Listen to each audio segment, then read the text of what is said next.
very good morning and welcome to the New Year's first bulletin of News This Week on Spirits TV. Here I am again with the latest updates from the world of alcoholic beverages and hospitality. Here are some policy related stories coming from different states. Amidst preparation for the upcoming state election, the confident Uttar Pradesh government released new excise policy for financial year 2022-23. Under the new excise policy of the state, the license fee of foreign liquor, beer, bhang and model shops has been increased by 7.5%. The license fee and security of FL1, FL1A licenses of the distilleries are also being increased to 8 lakh rupees from 6,25,000 rupees. Also, security deposit for the same licenses has changed to 80,000 rupees from 62,500 rupees. The new excise policy will come into effect from 1st April 2022. Also, the registration fee and renewal fee of master warehouse have been increased. A relaxation of 50,000 rupees for the first year in the combined license fees of bar and microbrewery shall be given in case bar license and microbrewery license are applied collectively. License fee of bar licenses have been kept unchanged. The license fee of premium retail vends has been increased to 20 lakh rupees from 12 lakh per year. Under the new excise policy, home bar license fee has been reduced to 11,000 rupees from 12,000 rupees and security to 25,000 rupees from 51,000 rupees.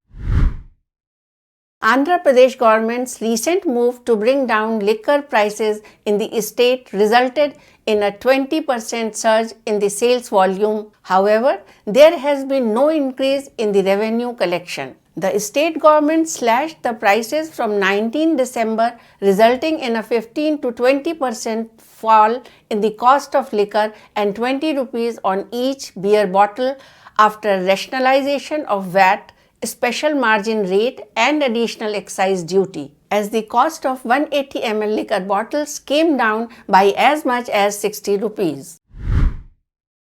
Delhi government listed 850 liquor vends for bidding into 32 zones under the new excise policy, but contrary to its plan and following the introduction of the new excise policy, the number of liquor vends in Delhi has dropped from the earlier 620 to 506. This information was provided by Aam Aadmi Party in response to an RTI query raised in December 2021. The AAP government in Delhi also claimed that with the implementation of the new excise policy, the Delhi government has recorded a significant growth in the government revenue by 3,500 crore rupees and broken the back of the liquor mafias operating in Delhi.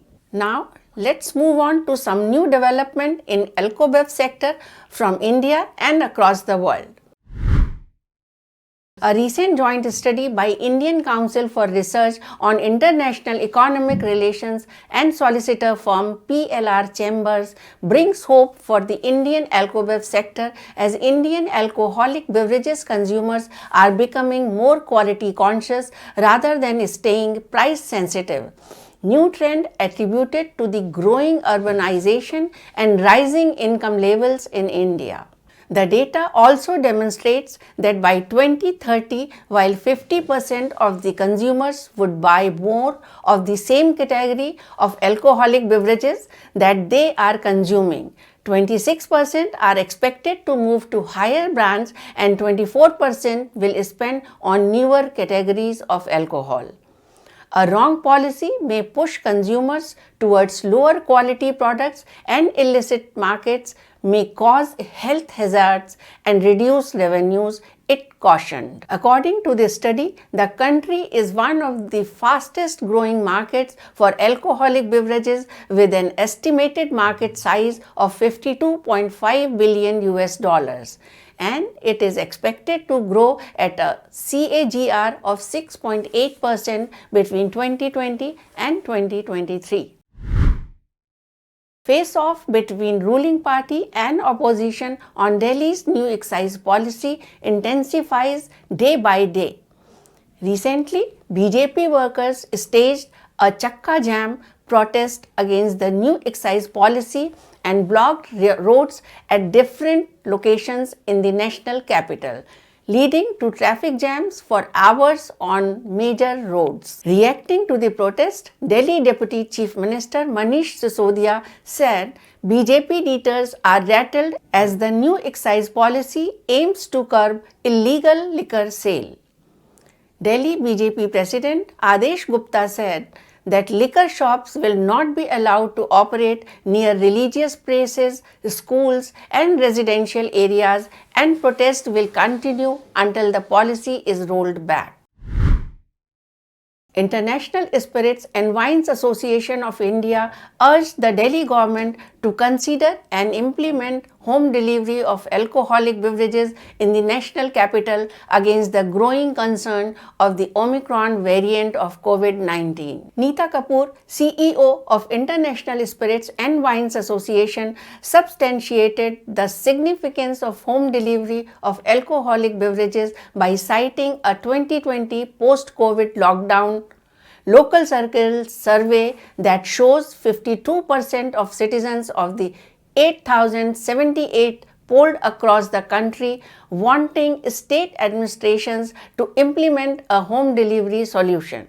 Industry bodies have been batting for more convenient forms of accessing liquor, including home delivery of alcohol. India does not have a national policy that governs the home delivery of liquor. The sale of liquor is a state subject. However, different states have experimented with various models of enabling home delivery of alcoholic beverages. Welcome Ms. Neeta Kapoor to the news this week on Spirits TV. Thank you, Shalini, for inviting me on Spirits TV. Industry bodies and consumers are all in favor of home delivery of liquor. What do you think is the hesitancy on the part of the Delhi and state governments in taking a decision about it? You're absolutely right on home delivery. The astounding feedback that we've got from the consumers for Alcobev in Delhi city is really a number to be quoted. 7 out of 10 consumers of alcohol beverage prefer home delivery. Almost 90%, in fact it's unanimous that they prefer home delivery for convenience, for transparency of pricing, for good product quality, and to avoid the pitfalls of counterfeit, spurious products. Almost 80% are willing to pay a delivery charge on their orders. So yes, the citizens of Delhi have given a thumbs up to home delivery. And I would say in today's context, home delivery is a necessity. It's not a luxury. And therefore, why just Delhi? Almost every state in this country should be considering home delivery to ensure that the consumers are not overcrowding the outlets, are maintaining safe distances, and following the pandemic protocols. As you are regularly meeting with all the state governments and taking up the home delivery issue with them, can you tell our viewers how many of them are really willing to amend their excise policy and allow the home delivery of liquor? Yes, you're right. On behalf of ISWAI, I meet a lot of states, and ISWAI, as you know, pitches for progressive policy. Pitches for progressive policy for all its members operating in the premium product category of the alcohol industry. And our request essentially is to move with the time. Thank you, Ms. Kapoor. The European Union's exports of sparkling wine to the rest of the world fell in 2020 for the first time in a decade, according to the Statistical Office of the European Union, largely because of a massive drop in champagne sales, though Prosecco and Cava sold well. Data suggests that champagne was hit the hardest. Sales outside the European Union of the famed French sparkling wine fell over 20% by volume to 66 million litres in 2020 from nearly 84 million litres the previous year. It largely contributed to a 6% overall drop in EU exports of sparkling wines last year compared to 2019. A team of Afghan intelligence agents poured around 3,000 liters of liquor into a canal in Kabul as the new Taliban authorities cracked down on the sale of alcohol. Video footage released by the General Directorate of Intelligence showed its agents pouring alcohol stored in barrels into the canal after seizing it during a raid in the capital. Selling and consuming alcohol was banned even under the previous Western-backed regime. Since the Islamists seized power on 15th August, the frequency of raids, including on drug addicts, has increased across the country. Let's have a look on new launches in Alcobev market. Radico Khaitan Limited kicked off the New Year festivities by launching a special edition celebration pack for Morpheus brandy. The limited edition celebration pack is available across Delhi, Uttar Pradesh, Telangana, Pondicherry and Karnataka. A 360-degree campaign has also been rolled out to strengthen the launch of the celebration pack with superstar of South Indian cinema Nidhi Agarwal, who is also the official brand influencer for Morpheus XO brandy and Morpheus Blue XO premium brandy for all its marketing initiatives. A host of offline and online initiatives are underway to amplify the launch of this special edition pack.